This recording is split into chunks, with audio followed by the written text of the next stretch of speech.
And you're looking at the HMS Erebus, which set sail in 1845, looking for the fabled Northwest Passage.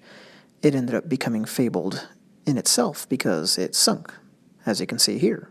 Yes, that's the actual ship, which was discovered quite some time later, but it was well known long before that because a famous ballad was written about the incident, and the conceit of it is that Lord Franklin's wife is pining for her husband, who's, of course, lost at sea.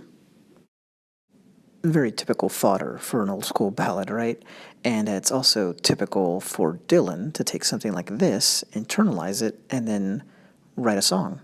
He recontextualizes it, of course, as we can expect by this point, and it's in such an interesting way. So we have traveling, by the way, at the start of the song, but it's essentially a hobo on a train. A very American image, right? And that's just one way in which the song Americanizes and modernizes this 19th century English ballad. But as you also might know by this point, since we've seen this process before, this is not just an updating or, a geographic move with an updating. It's a completely different song, and you find these remnants of the original in there. While riding on a train going west, so there's the hobo image, I fell asleep for to take my rest. A wonderful turn of phrase, for to take my rest, right? Sounds like it's from another time. I dreamed a dream that made me sad concerning myself and the first few friends I had. And that's a pretty straightforward explanation of the song and the song's subject. It's about missing friends, these lost friends. And that actually is a little bit unique. Think about how many songs are about a lost love. Countless, right? This is specifically about just lost friendship. Reminiscing about those times when you were all together, especially like a special time in your life when they were, maybe the best friends of your life. That's probably something everyone can relate to.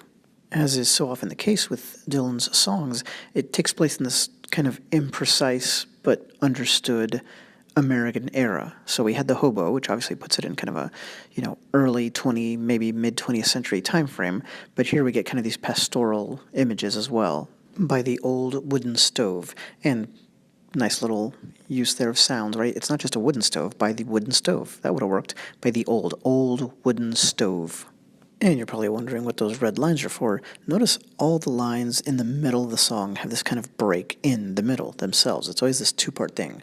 By the old wooden stove, where our hats was hung. It's only the first and last verse of the song, or verses of the song, that don't do that. So again, you have this kind of, these hidden tells that are in the song structure.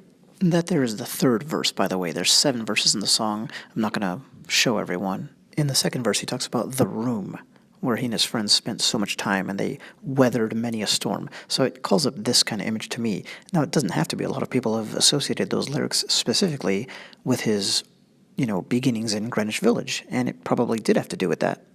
But Dylan's, of course, obsessed with kind of this era in American history, when this would be a typical place where you'd hang out with your friends or, spend time. And, a cabin was a one-room place. And the language about weathering a storm, to me, that really calls to mind this kind of place as well, where you would, that's what you do. You just hunker down and wait for the storm to pass, and you could hear it and even feel it through the cracks in the wood.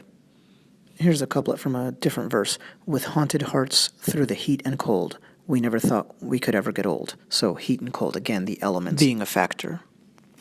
The song just doesn't pine for his lost friends, but for the innocence that they all shared back when they were together, which I think is one of the really interesting facets of the song.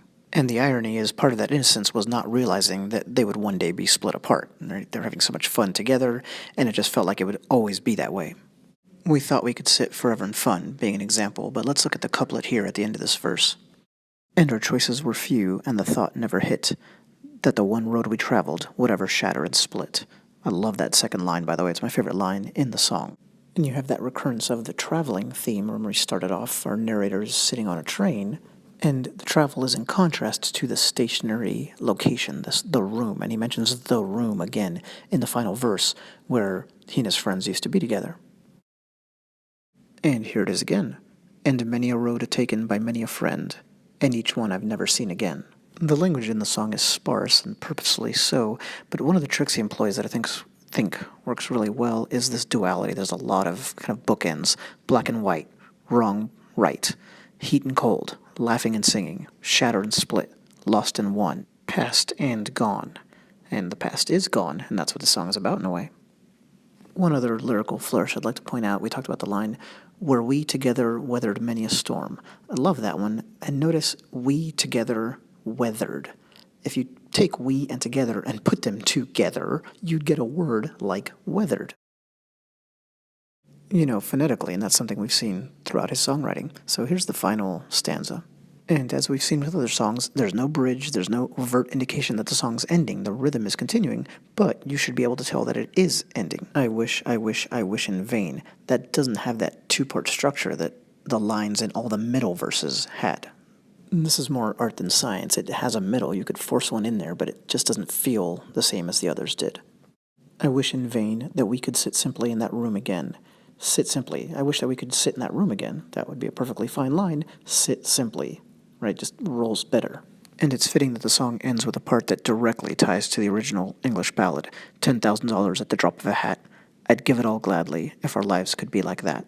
10,000 pounds I would freely give to say on earth my Franklin do live.